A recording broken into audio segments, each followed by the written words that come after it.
Riley is here, our resident pet expert, and you are here to talk about something that is really, I think, pertinent and important to everybody who has a pet right now. How do we save money on pet food?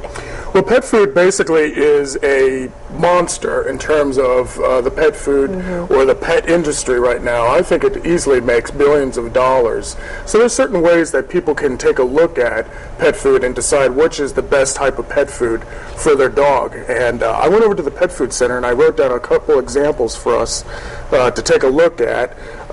Basically, your main ingredient, your first ingredient is going to be the most common thing in that type of dog food. So and that holds true for anything. Like nutritional facts, when you read it, the very first ingredient you read on there has the highest. That's the highest content of what's in the bag. Correct. Okay. Correct. Keep that in mind if you didn't know that. So sometimes you'll have, like, say, a bag that's about 44 pounds that costs about $21.99. May look like a really great deal, but if you take a look at it, the main first ingredient would be, say, either whole corn or ground whole corn, or sometimes ground yellow corn. Basically, this is kind of more of a filler for your pet. Now, necessarily not going to be bad for your dog, but it may cause some problems in terms of allergies or certain things like that. So basically what you're going to really want to do is maybe concentrate on saying some type of protein nutritional requirement that will help sustain the dog over a period of time. And what would we look for? What has protein in these foods? You say that the whole corn, the crushed whole corn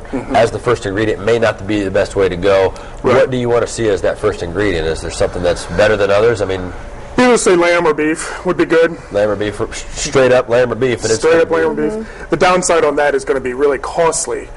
So you may want to keep that in mind.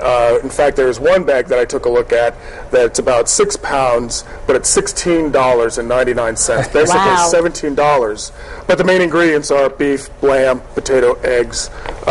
This dog's basically going to eat better than I do, if you can imagine that. But so it's a third of the weight of a 40-pound bag, but it's about the same price. Right. And the reason is it's got actual protein and meat in there. Now, you think if you spend that money right away, are you going to save in the long run? A lot of times that can be true. If you buy the more expensive food and you save on costs for the health of the dog, is that still true in this scenario? There's a big theory that's going out there right now, especially right around this time of the year with dog allergies and skin problems and so forth that we'll see in the veterinary hosptal. That's what I've got, dog allergies. Dog allergies. Sometimes by changing just your dietary requirements on the dog may lead to a healthier dog in the long run. You may save money going to the vet all the time, getting steroid injections, antibiotics, and so forth. So some of the things you may want to consider in weighing out some of your problems, more or less. But it's kind of like people too, you know. Yeah.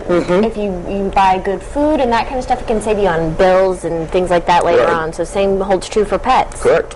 All right. Well, good deal. Hopefully we learned something this morning. I did. I did too. Very good. Thank you so much, Greg, and thank you, Annie, for joining us. Well, coming up, we'll take a look at who's celebrating a big birthday today and this weekend. But first up, here's another look at how you can reach our pet expert, Greg Riley. If you have any questions, there's his number on the screen. This is News 10 This Morning on WTHI. We'll be right back.